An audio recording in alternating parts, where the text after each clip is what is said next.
ወወልድ ወመንፈስ ቅዱስ አሐዱ አምላክ አሜን።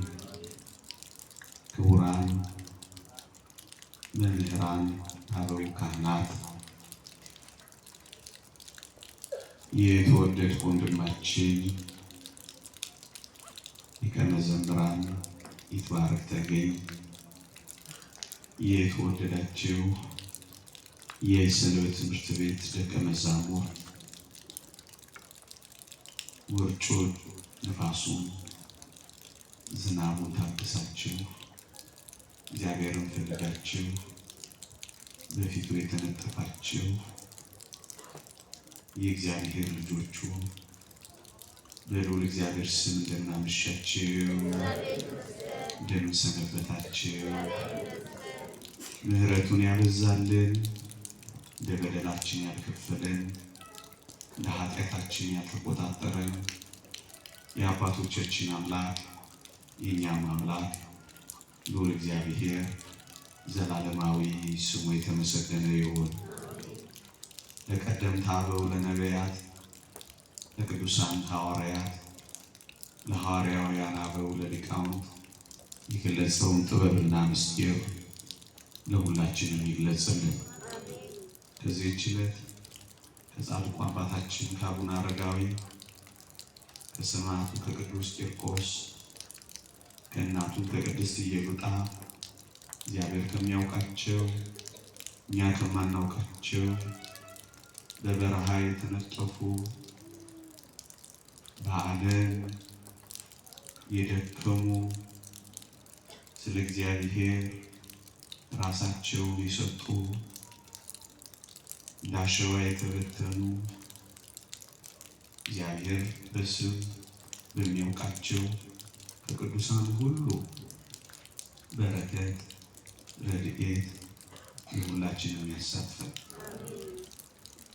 ዝናብም ብርድም ስለሆነ ብዙ ላለማቆየት እንዲህ አጠር ያለች ርዕስ መርጣለሁ።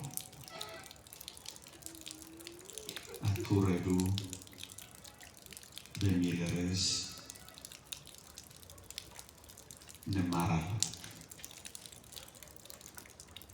ክርስትና የከፍታ ኑሮ ነው። ክርስትና በልዕልና ከሚኖር ከእግዚአብሔር ጋር በልዕልና በከፍታ መኖር ነው። ለዚህ ነው ሰው ክርስትናን ሲጀምር ከአምላኩ ጋር በከፍታ መኖር ይጀምራል። ከምድራዊ ሐሳብ ወደ ሰማያዊ ሐሳብ ይሻገራል።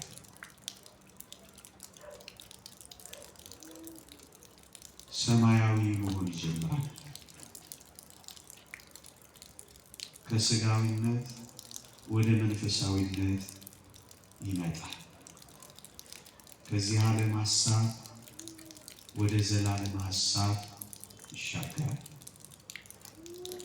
ከጊዜያዊነት ወደ ዘላለማዊነት ይለወጣል፣ ከፍ ይላል። ሐሳባቸው ምድራዊ ወዳቸው አምላካቸው ከሚባሉት ይልቅ ሐሳቡ የሰማይ መንገድ ስንቁም የእግዚአብሔር ሕይወት ይሆንለታል። ክርስቲያን በአጠቃላይ ከፍ ከፍ እያለ የሰማይ መንገደኛ ይሆናል።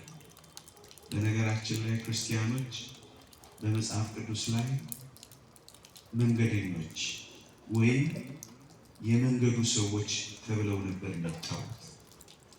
አሁን እዚህ እኔና እናንተ ቁጭ ብለን እኔ ቆሜ እናንተ ቁጭ ብላችሁ መንገደኞች ነን፣ እየተጓዝን ነው። ወዴት? ወደ ላይ ወደ እግዚአብሔር ጉዞ ጀምራችኋል።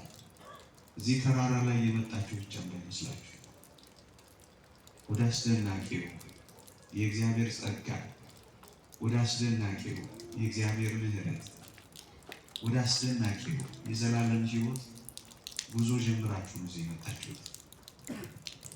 አንዲትን መነኩሲት አንድ ሰው በአታቸው ውስጥ ቁጭ ብሎ አግኝቷቸዋል ይባላል እና በሩን ክፍት ሲያደርግ እሳቸው ወንበራቸው ላይ ቁጭ ብለዋል።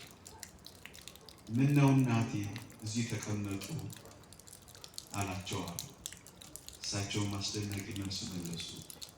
ልጄ ተቀምጬ እኮ አይደለም እየተጓዝኩ ነው አሉታ።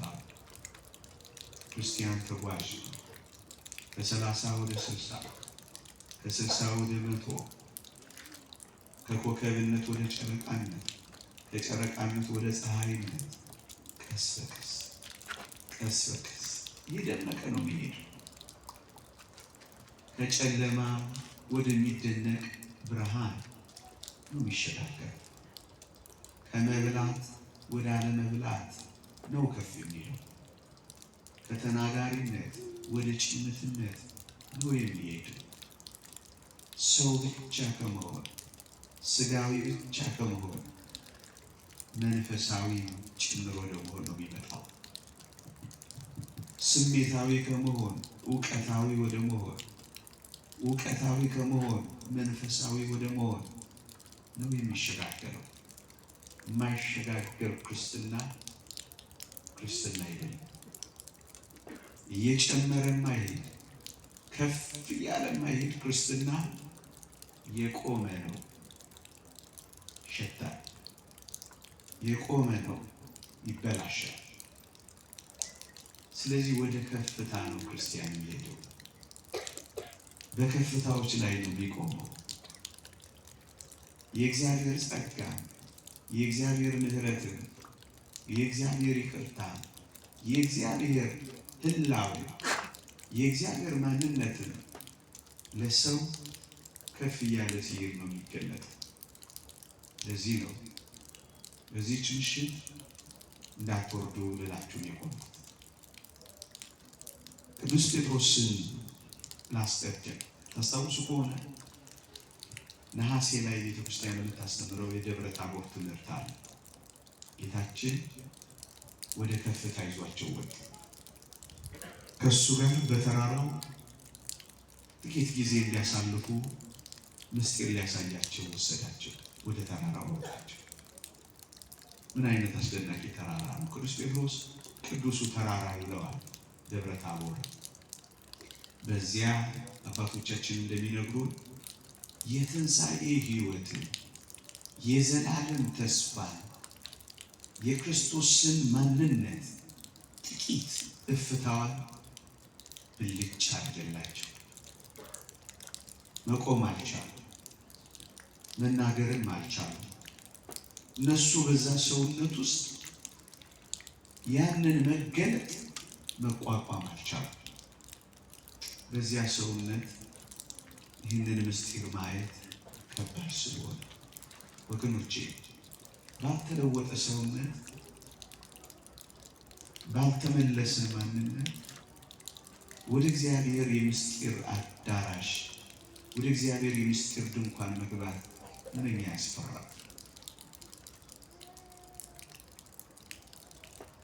ተነሳሂ ልብ በሌለው ሰውነት የጌታችንን ሥጋና ደም ወደዚህ ከፍታ ውስጥ ማስገባት ምንኛ ያስደነግጣል! እናም አልቻሉ። ታስታውሳላችሁ፣ ቅዱስ ጴጥሮስ ብቻ አንድ ነገር ያውቃል። ከዛ መኖር፣ እዚያ መቆየት፣ እዚያ መክረም፣ እዚህ ምስጢር ውስጥ መዋኘት ፈልጓል። እና ምን ብሎ ነው የጮኸው? ታስታውሳላችሁ? እባክህ ከዚህ አታውርደኝ አይደል ያለው። እዚህ ብንሆን፣ እዚህ ብሆን ከአንተ ጋር መልካም ነው አይደል ያለው። ታዲያ ከዚህ እንዴት ሊወርድ ይችላል? ወገኖች፣ ከዚህ እጅግ የሚያስደቅቅ ብርሃን፣ ቃላት የማይገልጠው ብርሃን፣ በፍጹም ታይቶ የማይታወቅ ብርሃን ሊነገር የማይችል ሕይወት እቺ የዘላለም ሕይወት ጥቂቷ ፍታ ውረድ ውረድ አታሰኙ። በዚያው ቆይ፣ በዚያው ኖር፣ በዚያው ብረት ነው የምታሰኙ። ስለዚህ ምን አለ? እባክህ በዚህ ካንተ ጋር እንኖር አላ ምን ቢገባው ምን ቢሰማው ይሆን እታች መውረድን እንዲህ አድርጎ የናቀው? መውረድን ያልፈለገው እዛ መቆየትን የፈለገው።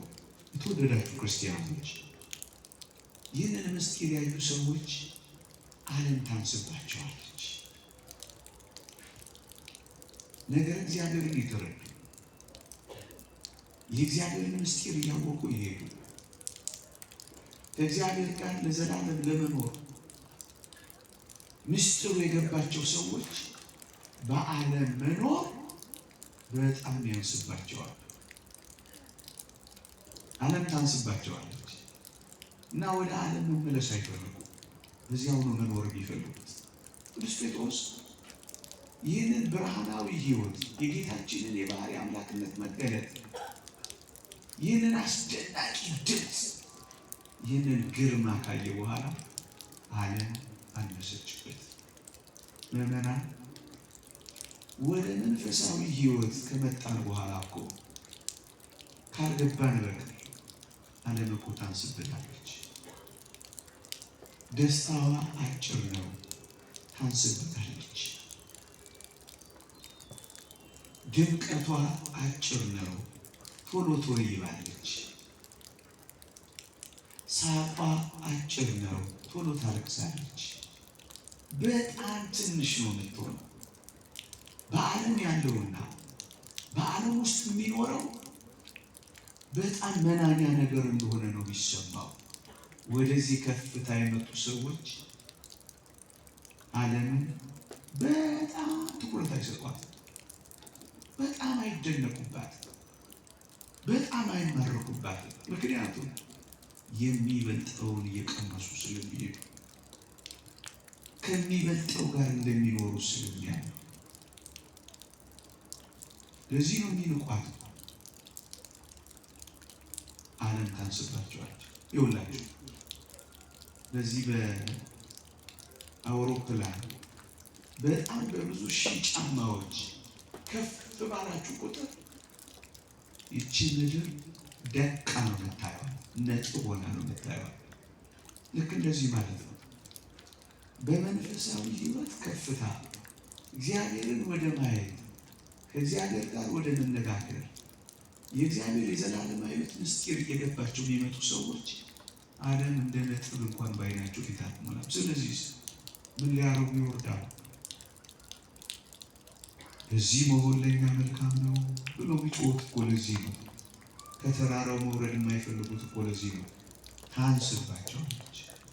ወገኖቼ በዚህ ዓለም ላይ ኃጢአት የምንሰራው ዓለም በልጣብን ይሆን? ምንጋደለው እኮ ዓለም በልጣብን እኮ ነው።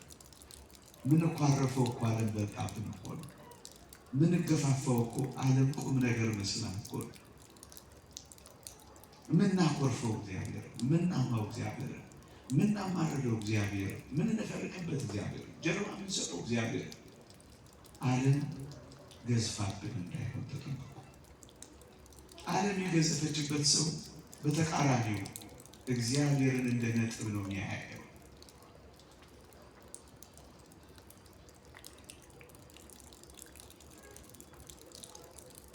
መውረድ አይፈልጉም። ያቷቸው ወደዚህ ልዕልና የመጡ ሰዎች መውረድ አይፈልጉም። በዛው መቅረት ይፈልጉ።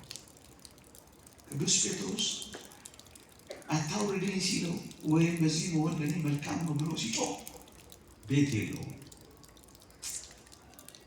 ቤት ባይኖረኝ ከአንተ ጋር ከኖር አንተ ቤቴ ነህ እያለ እኮ ነው። ምዕመናን እግዚአብሔርን በደንብ የሚያውቁት እግዚአብሔርን በደንብ የሚያውቁት ቤታቸው የሚሆነው የግንብና የጭቃ ጥራ አይደለም። እግዚአብሔርን ቤታቸው ያደርጉታል። እግዚአብሔር በእነሱ ውስጥ ስለሚያድር እነሱ ለእግዚአብሔር ቤቱ ይሆኑታል። ቤቱ ነን ይላል መጽሐፍ ቅዱስ። እሱ ደግሞ ማደሪያቸው ይሆናል። በእግዚአብሔር ማደሪያ ውስጥ መኖር ስለሚለምዱ ምድራዊ ቤት ብዙ ማያስጨንቃቸው። ስለዚህ ቤት ባይኖረኝም እዚሁ ከአንተ ጋር ልኖር ነው የሚሉት። ቁም ነገራቸው አይደለም። ቁም ነገራቸው አይደለም። ደጅ ቢያድሩ ቁም ነገራቸው አይደለም። ደጅ ቢያድሩ ባይመቻቸው አንድ የሚበልጥ ምስጢር እንዳለ ይገባቸዋል። እመኑ። ለዚህ ነው አንዳንዶች በረሃ ይሆናል። አባ ማቴዎስ እናስታውሳችሁ። የክረምቱ ብርድ ውርጭ በያዘኝ ጊዜ ይላል ጸሎት ጸልይ ነበር ይላል። መንፈስ ቅዱስም ያሞቀኝ ነበር ይላል። ኮንፈርት አይደለም ለነሱ መሞቂያ የሚሆነው፣ ምክንያቱም ወደዛ ከፍታ ደርሰዋል። መንፈስ ቅዱስ ያሞቃቸው ይጀምራል። የረሃቡ ጠኔ በያዘኝ ጊዜ ይላል ስሙን መጥራት ጀምራለሁ። ያን ጊዜ የምር እጠግባለሁ ይላል። ምንም ነገር ባይኖራቸው ተረት አይደለም የማወራላችሁ፣ ይጠግባሉ ክብሩን ሲያዩ። ባይበሉ ባይጠጡ የማይራቡበት ዓለም ውስጥ ይገባሉ። ይሄ አለ። አዎ ወደዚህ ከፍታ ውስጥ ስትመጣ አትራብ፣ አትጠማ፣ አይበጅህም።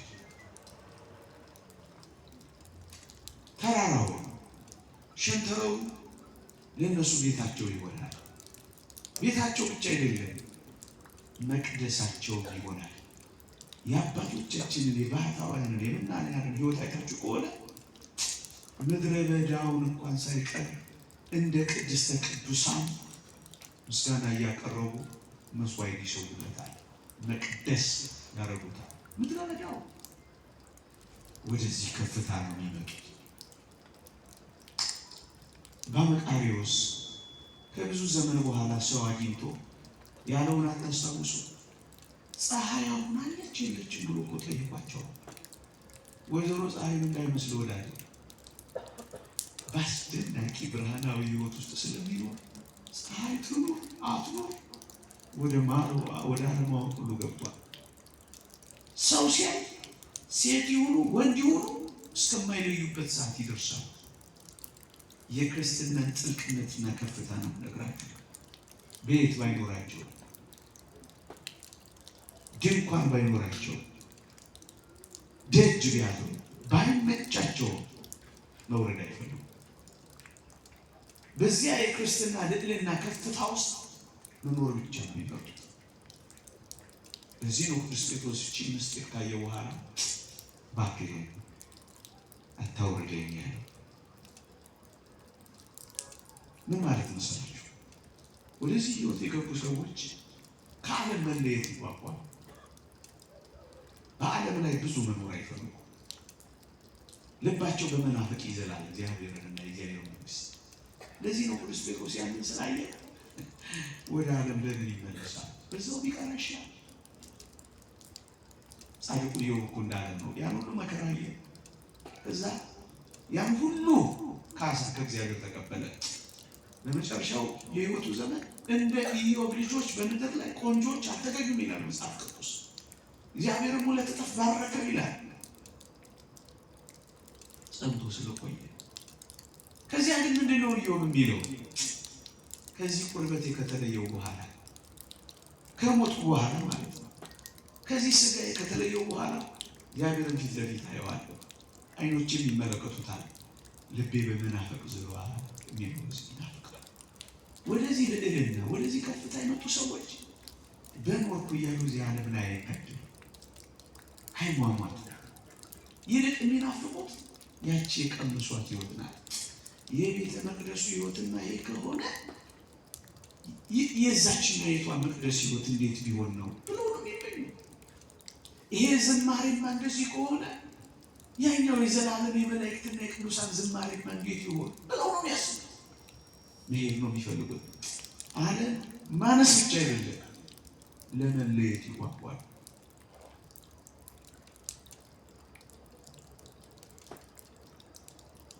አለመውረድ ማለት ይሄ በዛው መሄድ ነው የሚፈልጉት።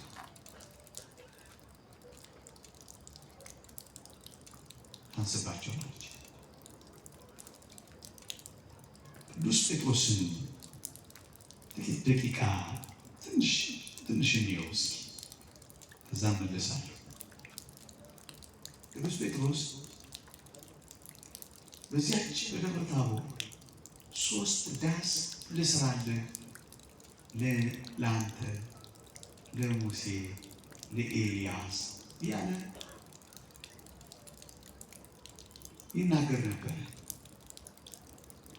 እዚህ ሆኜ 3 ዳስ ልስራልህ እባክህ፣ ምክንያቱም ወርጄ 3 ጊዜ እንዳልክድህ የሚል ይመስላል። 3 ጊዜ ክዶቴ አላውቀውም ብሎ ወርጄ 3 ጊዜ ከምክድህ እዚህ ላንተ እየሰራሁልህ ልኖር ያለ ይመስላል ቅዱስ ጴጥሮስ። ከወረድ መካድ ይኖራል ወንዶች፣ ከወረድ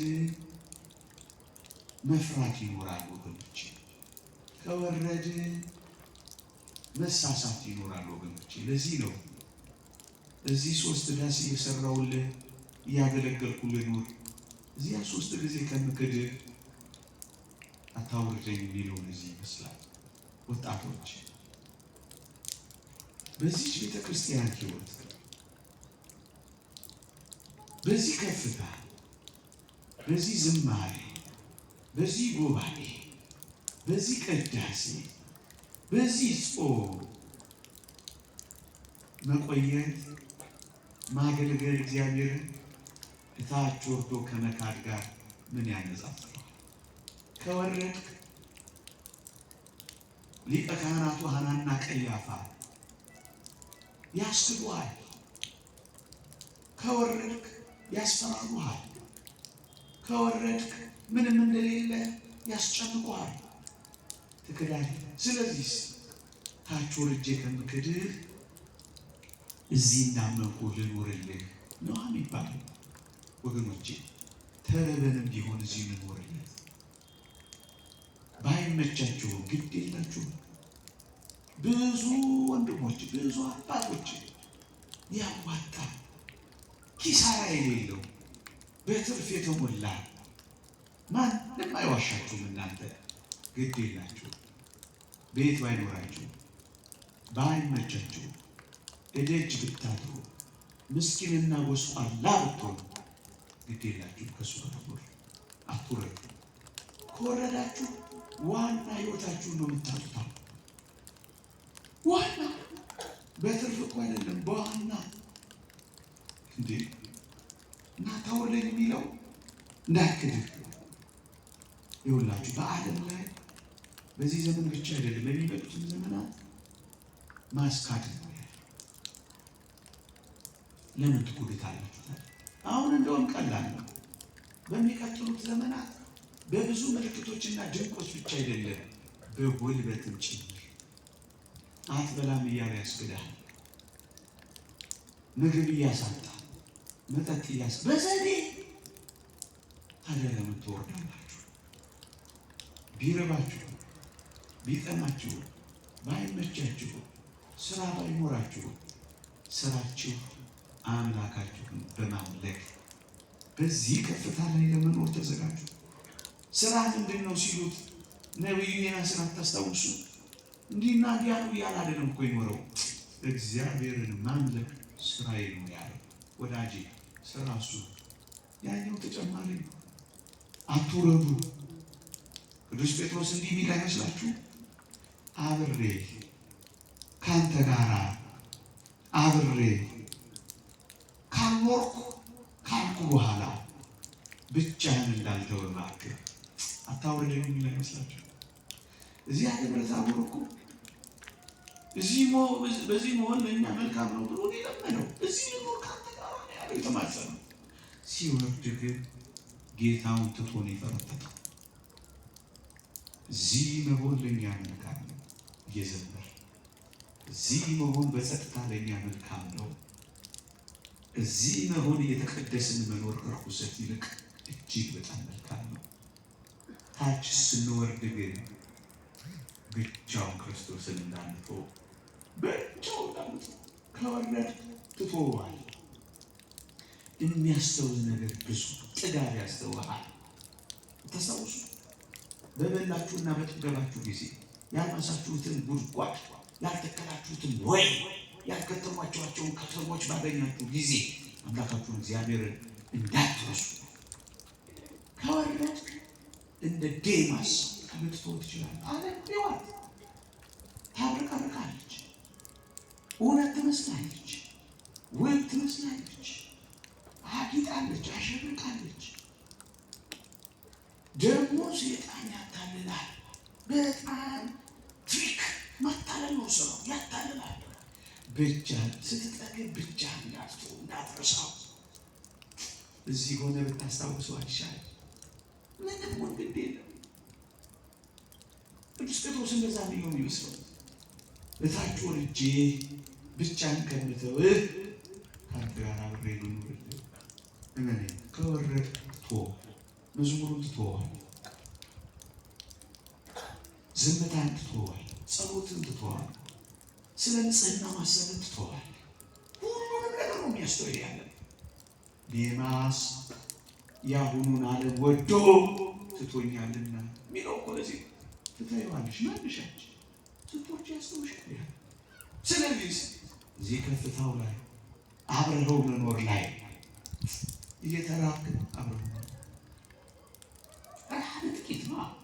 ብዙ ዘመን ቢሆን እኮ እውነት ነው ብንወድ ነው፣ ግን ብዙ ዘመን ለዚህ ሕይወት ብቻ ክርስቶስን ተስፋ ያደረገን ከሆነ ምንኛ ምስኪን ነን ይላል እኮ። ለዚህ ሕይወት ብቻ መሰለህ እንደ አንተ ክርስቲያን ሊሆን አይደለም። ቅዱስ ጴጥሮስ እዚያ ተራራ ላይ እኮ ወድቀዋል ሦስቱም ደቀ መዛሙርት። እዚህ ተራራ ላይ ወድቄ ሳበቃ እዚያ ግን ከወረድኩ በኋላ አንተን ስትወድቅ እንዳልመለከት እባክህ እዚያ ቆየኛ የሚል ይመስላል።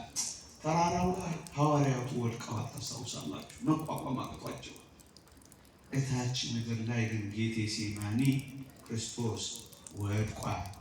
እነሱ ተኝተው አታስታውሱ? ደብረ ታቦር ብቻ አይደለም ጌቴሴማኒ አለ። ጌቴሴማኒ አለ የመከራ ቦታ፣ ጌቴሴማኒ አለ የፈተና ቦታ፣ ጌቴሴማኒ አለ እንቅልፍ። አንዳንድ ጊዜ እንደዚህ አይነት ጌቴሴማኒ ቀናቶች አሉ፣ እንቅልፍ የሚላቸው ትጋት። ከወረድክ ትጋት ትቀምሳለህ። ከወረድክ ጾም ትተዋለህ። ከወረድክ መንፈሳዊ ሀሳብን ትተዋለህ፣ ዓለማዊ ትሆናለህ። ከወረድክ ስጋዊ ትሆናለህ፣ ደማዊ ትሆናለህ። ዘመን ምንም የማይመስል ዳንስ የማይመስል ዝሙት ምንም በቃ ስታይል ላይፍ ስታይል ነው የሚሉት እኮ ላይፍ ስታይል ግብረ ሰዶማዊነት ኃጢአት አይደለም፣ ስታይል ነው። የህይወት ዘይቤ ነው እኮ የሚልህ ለእሱ ነው እንጂ ኃጢአት ብሎ አይነግርህም። ከወረድክ ስታይል ዘይቤ ትላለህ። ትወድቃለህ። ሲወድቅ ዝም ትለዋለህ፣ ትጥለዋለህ፣ ከልብ አውልቀህ ትወረውረዋለህ። ቅዱስ ጴጥሮስ እንደዛ የሚል ይመስላል። እዚያ ንቆች ነበሩ፣ ታች ሲወርዱ ግን እንቅልፋሞች ሆኑ። ነኝ ከወረድክ ታንቀላፋለህ፣ ረድኤተ እግዚአብሔር ይለያል፣ መንፈስ ቅዱስ ካንተ ይርቃል፣ የሚያበረታህ መልአክ ይለያል። በዙሪያ የከበቡ በርታ በርታ የሚሉ መልአክ አንተ ስትቆም የሚቆሙት ቅዱሳን መላእክት ይተውሃል። ከወረድክ እነሱ ይሆናል። አትወረድ፣ ከዚህ ቤት አትወረድ፣ ከዚህ ሕይወት አትለይ። ምንም ነገር አይኖር፣ ሰው ይርሳ፣ እንደሌለህም ተቆጠር። ምን አይነት መናኛ ሆኗል ሊበልህ ግድ የለም። የምታውቃቸው ወንድሞችም እዚያ ባለው ዓለም ይተኮሱ፣ ግድ የለም። አንተ ለጊዜው ላይ ገባ ይችላል፣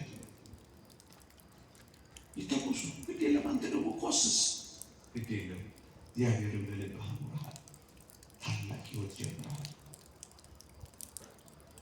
ያንን አይታ አትወረድ፣ አትስረቅ፣ በዓለም ባለው ነገር አትተባበር፣ ከክፉ ነገር ጋር አትኑር። ግዴለ እዚህ ኑር። እዚያ ለአንተ ካልሰራሁልህ ካልኩ በኋላ እታች ወርደህ አላውቀውም እንዳትነዋ። አላውቀውም ያስብልሃል። ያለ እንደማታውቅ ጀርባ ትሰጥባለህ። አላውቀውም ማነው እሱ? ሁይስ ጋር አፍተር ኦል አብዛኛው ትቶት ጨካኝ ሲሆን ትቶት፣ ሌባ ሲሆን ትቶት፣ አመንዘራ ሲሆን ትቶት፣ ላፍቶ አላውቀውም እንደማያውቀው ስትወርድ እንደማያውቀው ሰው ነው የምትሆነው። በዚያ በደብረ ታቦር አጃቢ ሆነ ምድር ላይ ካጂ እንዳትወርድ ና እዚሁን ቆይ። እዚህ ነው አትውረዱ የሚለው ሀሳብ እጅግ በጣም የሚጠቅመው። ተወደዳችሁ ኦርቶዶክሳውያን፣ እንዲህ ካለው ንጽሕና እንዴት ወደ ርኩሰት ደግሞ እንወርዳለን? ንጹሕ ሆናችኋል።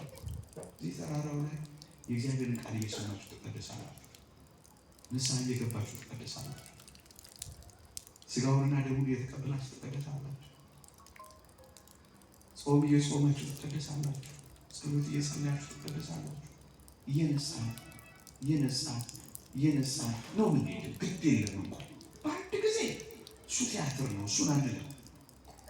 ግንስ ቀስ በቀስ ግን እየነሳ እንሄዳለን። እንደዚያ አዲስ መጽሐፍ ቅዱስ አነባለሁ አባቴ ግን እኔ ምን እንደሚል አይገባኝም አላቸው። አንድ አባት እሳቸው ላይ አስተምሮት ስለወደዱ አንድ በዚያ ቤት ውስጥ ያለ ከስት ማጠራቀሚያ የሆነ ድስት ቀዳዳ የሆነ አምጣሉት። ከሰሉን አራገፈና ቀዳዳውን የሆነ ድስት መጣ። እኛ ቤት የተቀደደ ድስት ፊውቸሩ የድስት ፊውቸሩ ከሰል ማስቀመጫ ነው የሚሆነው። እናንተ ጋር ምንድን ነው የሚሆነው? ድስት ፊውቸሩ ለሱ መሰለኝ። የድስት ፊውቸር ወጥ ከማፍላት ከሰል ወደ ማስቀመጥ አይደል? ፊውቸሩ ጥቀሻ የሞላው አንድ ቀዳዳ ድስት ይዞ መጣላቸው። አሳያቸው። ቀዳዳ ነው አይደል? አዎ። በውሃ አምጣልኝ ካሉ ይቻላል። በታምራት ካልሆነ ይቻላል ነው አይደል? እየተነጫነጨ ምን ደግሞ በዚህ ውሃ ይመጣል ብሎ ጥቀሻ የሞላውን ድስት ይዞ ከሰል የተቀመጠበትን ውሃ ሊያመጣ ሄደ። እቤት ድረስ እስኪያደርግ ድረስ ውሃው ፈሰሰ። ደም ወትሮስ ምን ሊመጣ ይችላል? እንደገና ዘዙት። ሁለተኛ ኧረ እንዴት ይሆናል? አምጣ ብያለሁ። እንደገና ውሃው ፈሰሰ ቤት ሳይደርስ። ሶስተኛ ሲያዙት መነጫነጭ ጀመረ። ሶስተኛ ማመጣ ውሃው ፈሰሰ። እኛ አባት ላይ ያስተምሩት የወደዱት አስደናቂ ነገር ግን ቅድም ድስቱን እንዴት አድርጋ አይተኸዋል አሉት። ጥቀርሻው ሆኖ አላቸው። አሁንስ እስኪ ይዋሉ ብድግ ሲያደርጉ ምንም እንኳን ውሃ ባይዝም ቅሉ ደጋግሞ ውሃ በማመላለሱ ምን ሆኖ ነው? ደሱ ቀዳዳ ብትሆን አንድ ቀን ምን ትሆናል?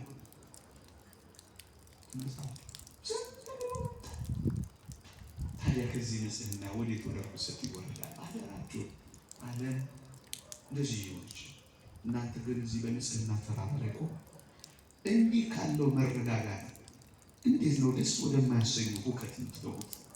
እዩት እስኪ አሁን ዛቶ ያለውን ሁከት እዩት። እንኳን ለነፍስ ለሥጋ ደስ ይላል። ሁከቱ ጤና ይነሳ። ታዲያ ይሄንን ጸጥታ እንኳን እዩት። ይሄንን ጸጥታ፣ ይሄን መረጋጋት፣ ይሄን መስቀል ሰውነታችሁ እንዴት በጾም ምክንያት እንዴት የሰከነ የተረጋጋ እንደሆነ ይሉት። እንዲህ ካለው ዝምታ እንዴት ወደ ጭፈራ ይገባል? እንዲህ ካለው የመስቀል መባረክ ወርደ እንደገና ጫማ ጥፊት መታል ተውጅ እንደገና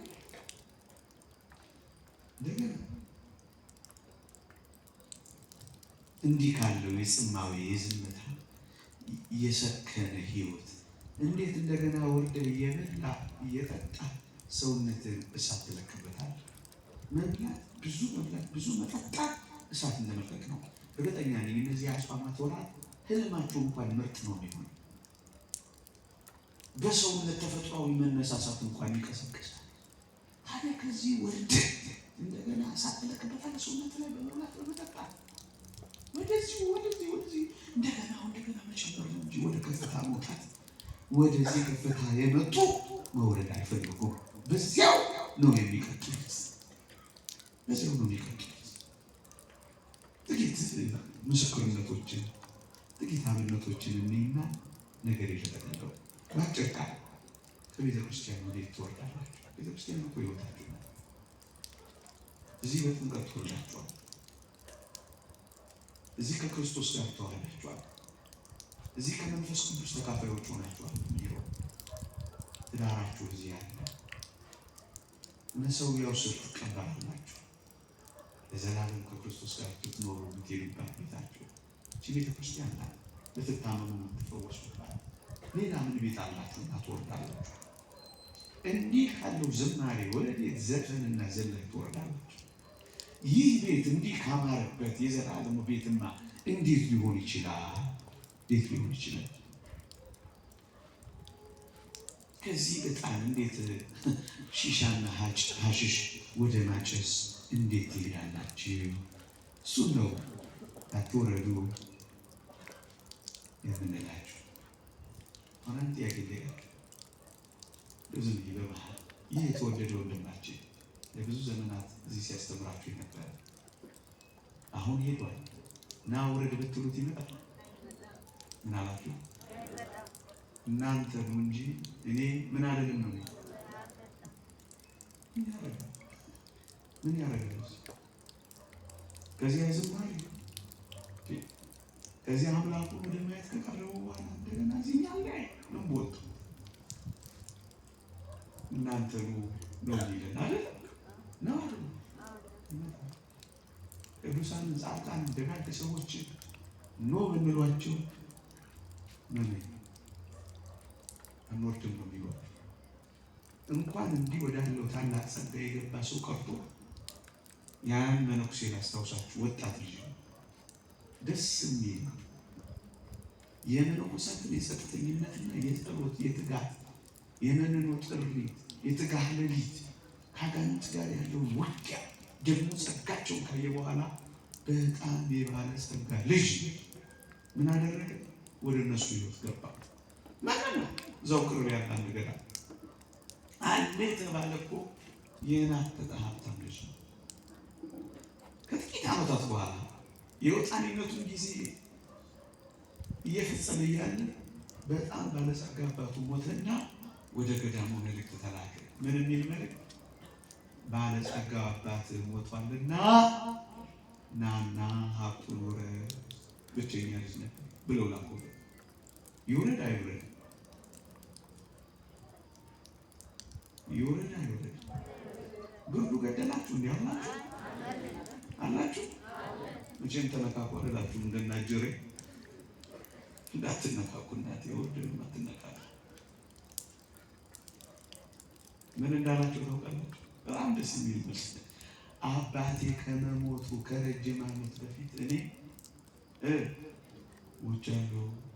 የምን ሱረጅ ነው? ሞቻለሁ። ለዓለሙ ሞቷል፣ ለባለጸግነት ሞት። እኔ የሚያሳዝነኝ የዚህ ውስጥ ሆነን ያልሞት ነው ሰዎች እየተናገርኩለት አልሞት ስጋን ከክፉ መቻቱና ከምኞቱ ጋር ሰቀሉ ተብሎ ነው የተጻፈው። ክርስቲያን የዓይን አምሮቱ የልብ ምኞቱ ክርስቶስ ጋር ይሰቀል። ለምን ይወርዳል? ሞቻለሁ አላ በክርስቶስ ባለጠግነት የዓለምን ባለጠግነት ገድሏል። ምን ያደርግለታል? ይወርድ ምን ያደርግለታል? ክርስቶስን ከወረሰ በኋላ ይህን አለ መናት ያለ ምንም የሌለው ምስኪን አለ ለምን ይወርሱ? ምን ያደርግለታል? አባቴ ከመሞቱ ከረጅም ዓመት በፊት እኔ ምን ብያለሁ? ለምን ወርዳል? ሙሴን ላስታውሳችሁ።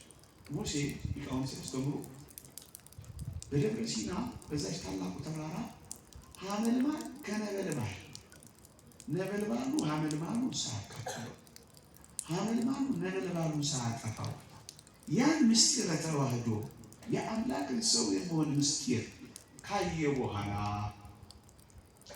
ዳግመኛ በዚህ በረሃ ስትሄዱ መከራው አያጠፋችሁም የሚለውን ቃል ኪዳን ስለሰጠው ሊቃውንት ምን ይላሉ? ሙሴ ወደ ቤቱ እንኳን አልተመለሰም፣ ወደ ሚስቱ ወደ ልጆቹ አልተመለሰም። ይህን ምስጢር ካየ በኋላ በዚያው የቀጠለው አልወረደም። በዚያው ይህን ምስጢር አይቶ ማን ይወርዳል? ወገኖቼ እንደዚህ ካገለገልን በኋላ እንደገና ወርደን እንደገና እንዴት እንወርዳለን? ይህን ምስጢር ከቆረብን በኋላ እንዴት እናፈርሳለን? ካመን በኋላ ይሄን ጉዞ ከጀመርን በኋላ እንዴት ወደ ኋላ እናፈገፍጋለን? የእሱ ከሆነ በኋላ እንዴት ያህል ይሆናል? በዛውን ይቀጥል። በዛው ይደንቀኛል ቃሉን ሳነበው የፈርዖን የልጅ ልጅ እንዳይባል በእምነት እምቢ አለ። ከግብፅ ጊዜያዊ ደስታ ይልቅ ከክርስቶስ ሕዝብ ጋር መከራ መቀበልን መረጠ ይላል። እውነት ነው። ፈርዖን ቤት ጊዜያዊ ደስታ አለ፣ በእግዚአብሔር ቤት ግን የዘላለም ደስታ እሱን የመረጠው። አልወረደም፣ በዛው ነው የቀጠለው። ግድ የለህም አትውረድ፣ በዚያው ቀጥል። እየቆረባችሁ ያላችሁ በዚያው ቀጥሉ፣ ምንም አልቀረባችሁ። እያስቀደሳችሁ ያላችሁ በዚያው ቀጥሉ፣ ምንም አልቀረባችሁ። አንድ ቀን እመነኝ ክንፍ ልታወጣ ትችላለህ። ልትሰወር የተሰወሩ አሉ፣ ክንፍ ያወጡ አሉ፣ የነፋስ ሹክሹክታ የሚለዩ አሉ፣ የአለት ብልት የመረመሩ አሉ። እንደዚህ አባቶቻችን በቅተው ይሄዱት እንዳትወርድ እንደ ሙሴ ቀጥል። እያገለገላችሁ ያላችሁ ዞር ልበለዚህ እድሜያችሁ እንዴት ውስጥ ጨርሱ፣ አገልግሉ፣ ፀጉራችሁን ሸብቱ። ይኸው መምህር ዘላለምን ልጅ ሆኜ አውቀዋለሁ። ጉልበቱ ጠንኩር፣ አቅሙ ፈርጥ። መጨረሻ ስብከቱን በቀደም ሰምቻለሁ። ከአንጀቱ ሲያወጣ ጉልበት እያጠረው ኃይል ታድሎ ቤት ውስጥ መድረኩ ላይ ቅዳሴው ላይ እግሩ እየተንቀጠቀጠ ስለ ወንጌል ቤቱ አለቀ። ቤት ውስጥ ለቁ። ከዚህ ሰው የምንማረው ህይወቴ እንደጀመረው መጨረስ፣ ሳይለወጥበት መጨረስ፣ መኖር እየተቻለ ናቃሉ መጨረስ፣ በጸጥታ መጨረስ፣ በዝምታ መጨረስ፣ በዚያው መቀጠል፣ እንደጀመሩ መቀጠል። ማቋረጥ ይቻላል፣ ግን አልፎረሹም። ቀጥሉ፣ በዛው ቀጥሉ። በዚሁ የሆነ ነገር ልታገኙ ትችላላችሁ፣ እንዳያስፎርሻችሁ። መንገድ ላይ በጣም የሚያታልሉ ነገሮች አሉ፣ እንዳያስቀይሷችሁ አሉ እኮ የሚያታልሉ ነገሮች። ማንሳት እንችላለን፣ ሰዓት እንዳይሄድብኝ ምን በወጣችሁ ላይ ስመሽባችሁ እንጂ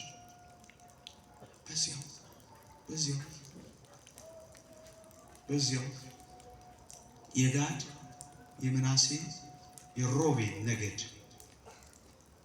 ሁለት ነገድ ተኩል ከነዓን እንዲገቡ መንገድ ጀምረው ከከነዓን በፊት ከግብፅ እንዳለፉ ዮርዳኖስ አካባቢ ውሃ ገብ የሆነች ለምለም መስክ አገኙ። ይሄማ ለከብቶቻችን ምርጥ ነው አሉና ከከነዓን መንገድ አንሄድም እዚሁ እንኖራለን ብለው ፍርጥም አሉ፣ ወረዱ። ከዚያስ የመጀመሪያው ጠላት በእስራኤል ላይ ሲነሳ የጠፉት እነዚህ ሁለት ነገድ ተኩል ነው። አታቁሙ፣ ቀጥሉ፣ ዝም ብላችሁ ቀጥሉ። እመቤታችን ቅድስት ድንግል ማርያም እስኪ ጥያቄ ልጠይቃችሁ። ሙሴ ያመልማል ከነበልባል፣ ነበልባል ከአመልማል ተዋህዶ አይቶ ሚስቱ ጋር እንኳን ካልሄደ የተወደደች ቅድስት ድንግል ማርያም ይህንን አስደናቂ ልጇን ከወለደች መለኮትን ከታቀፈች በኋላ ከዚህ አስደናቂ ልደት በኋላ እንደገና ፕሮቴስታንቶች አንዳንድ ደፋር ተሐድሶች እንደሚሉት እንደገና ከዮሴፍ ጋር ሌላ ህይወት ትጀምራለች። እንዴት ያሳፍራል! ከዚህ ልዕልና ትወርዳለች። ሙሴ ያልወረደውን በምሳሌ ታይቶ ያልወረደውን እሷ እንዴት ትወርዳለች? በዚያው የቀጠለችው ጨረሰች። ንጹህ የሆናችሁ እንዳትረክሱ በዚያው ቀጥሉ። የምትዘምሩ እንዳትዘፉ በዚያው ቀጥሉ። ዕጣን እያሸተታችሁ ያደጋችሁ ሌላ ጭስ አታጭሱ በዚያው ቀጥሉ። የምታገለግሉ በዚሁ ቀጥሉ። ጨዋ የሆናችሁ በዚሁ ቀጥሉ። ዝምተኞች በዚሁ ቀጥሉ። እንዲያውም መንኑ ከፈለጋችሁ አትወረዱ። ሌላ አንድ ሰው ላሳያችሁና ላብቅ። መሽቷል። 40 ደቂቃ እያርወም ጽድቅ ክርስቶስን በቤተ መቅደስ ያቀፈው ስምዖን አረጋዊን ላስታውሳችሁ። ጃጅቶ ሸምግሎ ቃል የተገባለትን ኪዳን ሳያይ እንዳይሞት ቃል ኪዳን ተገብቶለት መጨረሻ በቤተ መቅደስ የተወደደ መድኃኒታችን ኢየሱስ ክርስቶስን ታቀፈው። ከዚህ አንድ አስደናቂ ቃል ያለው ምንድን ነው ያለው? ዓይኖቼ ማዳንህን አይተዋልና ባሪያህን በሰላም አንተን ካቀፍኩ በኋላ ማንን ላቅፍ ነው? አንተን ካሸተትኩ በኋላ የዓለምን መዓዛ ደግሞ ላሸትት? አንተን ካየው በኋላ ደግሞ እችን ዓለም ላይ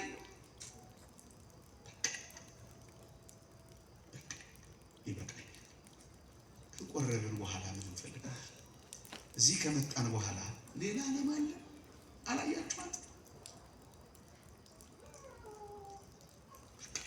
ልሂድ አልውረድ የሚል አይመስላችሁ? እሱ ነው እና አንውረድ። በጣም አስገራሚ የከፍታ ህይወት ውስጥ በዚህ በቤተ ክርስቲያን እየኖር ያለን ሁሉ ግድ የለም አትውረዱ። በዚሁ ቀጥሉ። የተማራችሁ ቀጥሉ፣ የዘመራችሁ ቀጥሉ፣ ያገለገላችሁ ቀጥሉ፣ ያስቀደሳችሁ ቀጥሉ።